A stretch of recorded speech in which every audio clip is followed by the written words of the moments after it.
Woman yields back. The chair now recognizes the gentlewoman from the Virgin Islands, Ms. Plaskett, for 5 minutes. Thank you, Mr. Speaker. As the member of Congress who represents the Virgin Islands, the only congressional office within the English-speaking Caribbean, the plight of my Haitian brothers and sisters is very close. Not just the ones presently enduring egregious and unfair treatment at the U.S.-Mexico border, but our brothers and sisters in the nation of Haiti itself. The crisis unfolding before our eyes at the border is woefully symbolic of our nation's inconsistent and superficial response to the reoccurring calamities in Haiti specifically and the Caribbean generally. The nation of Haiti faces a tremendous, ongoing crisis.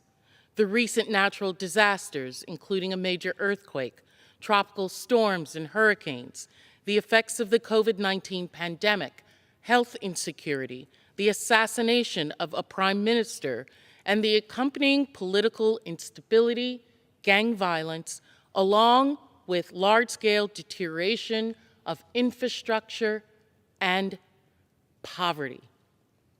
As we watch our fellow human beings seeking a better life, we need to ask ourselves, do they deserve the dignity of listening to their story, understanding their desperation, and working to find sustainable, long-term solutions to the problems that cause tens of thousands of people to leave their country, live in abject and hostile poverty in South America, and make the dangerous trek to try and come to America.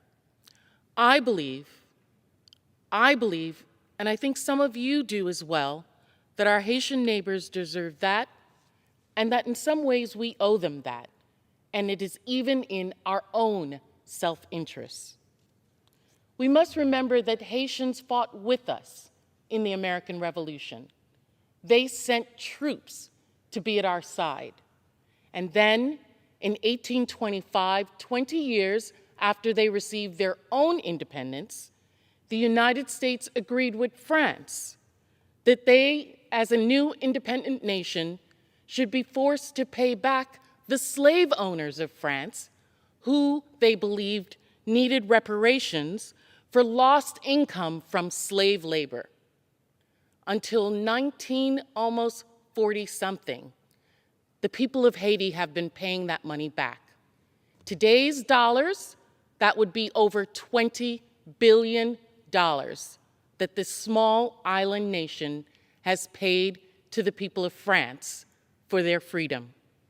Imagine if we had been forced to pay England for our own independence. America has significant trade agreements and economic support with our neighbors to the north and the south, Canada and Mexico. However, when it comes to our third border, the Caribbean, that becomes an absolute afterthought if they are thought of at all.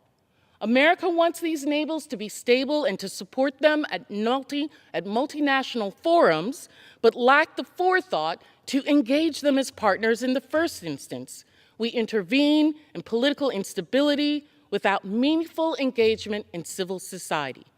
Hurricane relief and support for resilience, vaccination support, support for trade and educational, alternative energy partnerships, infrastructure investments, those are the things that Americans should be engaged in at the first instance, so we do not have what we have at the border happening now.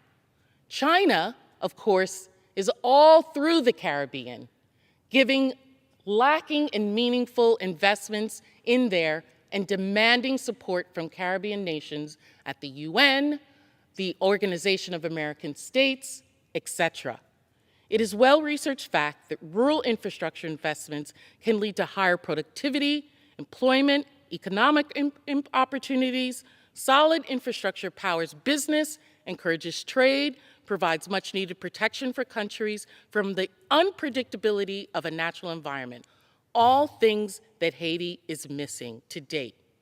Substantively, the U.S. has neglected to develop meaningful, substantive trade relationships in Haiti and the larger Caribbean that could help them and help us. We need to do better. And with that, I yield back. The gentlewoman yields back. The chair now recognizes the gentleman from California, Mr.